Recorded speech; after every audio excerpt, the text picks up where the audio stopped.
This Texas story is a conversation with Sue Bell, who shares her experiences about growing up in Madison County, Texas. Sue, tell me a little bit about where you grew up and give me a little bit about your history and background. Okay, I was born in 1944 and I grew up in West University. We lived on Fordham Street and things were quite different back then than they are today in the city. We used to go to my great aunt's house out in the country, and she lives now what would be the Sharpstown area, and that was out in the country when I was a kid. The city has gradually, of course, grown up around all that. You also have ties to up near Madisonville. Both of my parents came from two very small Texas towns. My mother came from the little community of Midway in Madison County, and my dad came from a little town of Bedize in Grimes County. So both sets of my grandparents lived in small country towns, and that was one of the highlights of my life as a kid, was getting to spend time with them, either with my parents on weekends or as we grew a little bit older, we would stay with my grandmother for a week or two at a time.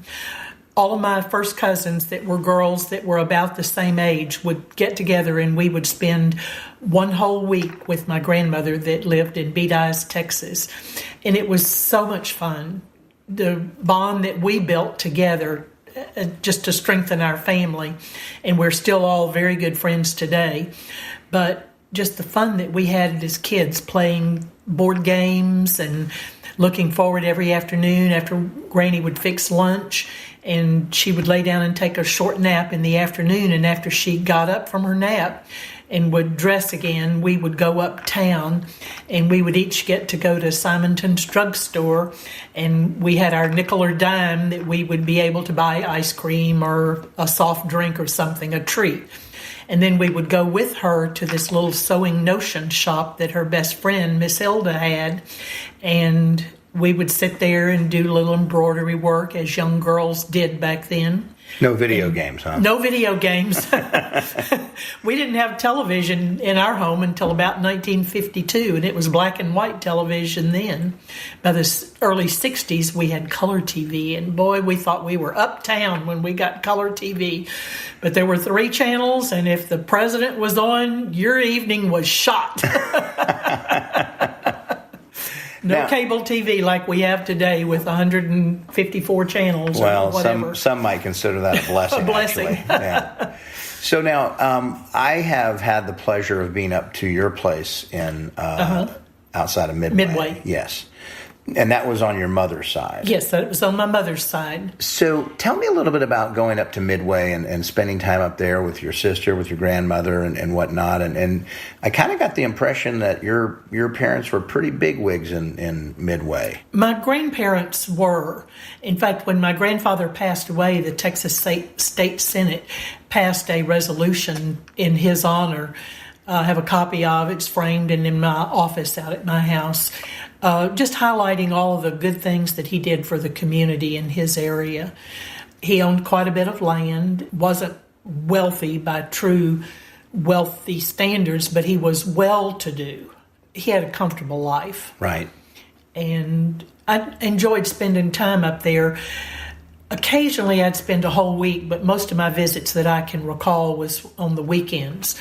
I don't think I spent too many weeks there by myself or where it was just me and my sister, but sometimes Dad would drive us up there that weekend and then he had to go back home to go to work during the week and then would come back the following week and pick us up. But my mom usually stayed with us. What I loved to do in Midway when I was a kid growing up was ride horses. Since my granddad he made his living in agriculture, raising cattle, and had a huge operation of cotton. And he had a large number of mules and horses that he kept, because if they were rounding up cattle, you had to have horses to work the cattle. And back then, they didn't have the cotton pickers, the mechanical cotton pickers like they have today. Everything was done by hand and by tenant labor. Now, that's interesting because I remember when we went up there We drove through the property. Now, that's still in the family, is that correct? It is still in the family. And we were noticing these little shacks that were everywhere, and those were Back then, that's where the tenants would live. Right, but the tenants would live there, but they would. I mean, I guess it was almost like sharecropping, or was it? No, they were just paid for wages, day wages, and they were furnished a small home to live in, basically 2 rooms, a living/sleeping area, and then a kitchen. That was a different time, certainly back then, than it is today. I mean, very different. Very different. Did you ever interact with their kids or anything like that, or was there mostly with the foreman's? My grandfather's foreman that was kind of his assistant managing the ranch. He lived in the house that was closest to where my grandparents were. You could just walk out my granddad's front door, and there was a stile that went over the barbed wire fence, and we'd just take the steps and go over the fence, and we were right there by where his house was. He and his wife had something like 14 kids. Several of them were close to our ages, and so we'd get together, we'd play hopscotch, we'd take 2 cans with a string and made our own walkie-talkies. Your own cell phones? Back then, that was the closest thing, I guess, we had to cell phones. In other games, one time we always had a horse at our disposal that we could ride when we went up there.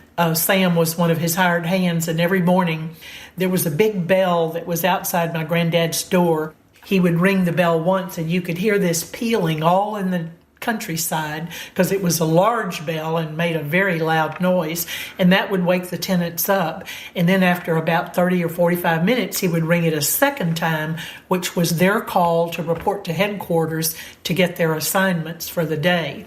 So the minute I heard that first bell ring, I would hit the floor and dress, and the second time I heard the bell ring, I'd run out and I would catch Sam, who was one of the hands, and get him to saddle the horse for me that I was allowed to ride. It was a horse that was pretty old, probably over 20 years old, that was too old to do hard ranch work anymore. But he was gentle enough that we could certainly ride him.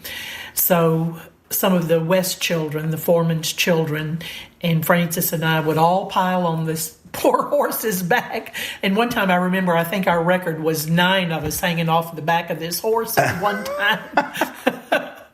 But we'd just ride wherever in the countryside, go down to, there were 2 ponds, and I used to love to catch tadpoles there that were in the process of metamorphosizing. And I'd love to catch those. And in the other pond, we would go crawfishing there. Oh, really? And although, as you know, I don't like seafood now, but Mom would fry up the crawfish tails for us, pick the shell off and take the meat out and fry that up. Oh, we thought we were really something. We had caught our lunch for the day. A little bitty bite about the size of a pea. Well, it's really an amazing thing when you think back to times like that versus times like now, and it just feels like, God, the time has just flown by, and here we are, and look at all the modern comforts we have now. But I think that times like those really create special memories. Oh, absolutely. And the other thing I really remember my grandfather, Forrest, for is he was a cotton farmer at heart, even though he had cattle operation too. And he raised corn because you had to have feed for the cattle and horses and everything. But he was a cotton farmer, so in the summertime, end of summer, when the cotton was ripe and ready to be picked, the tenants would have these long muslin white bags that they would fill with the cotton. And when the bowls would open, they were real sharp, and you had to reach in there. And most of them would wear gloves with the fingertips cut out so that you could feel the white cotton fiber when you pulled it out of the bowl, but you wanted to keep the rest of your hand from getting scratched. And Mom made some small muslin sacks for us to pick cotton in, and I didn't do too well. My sister made about $5 that week, and I made, I think, 47 cents.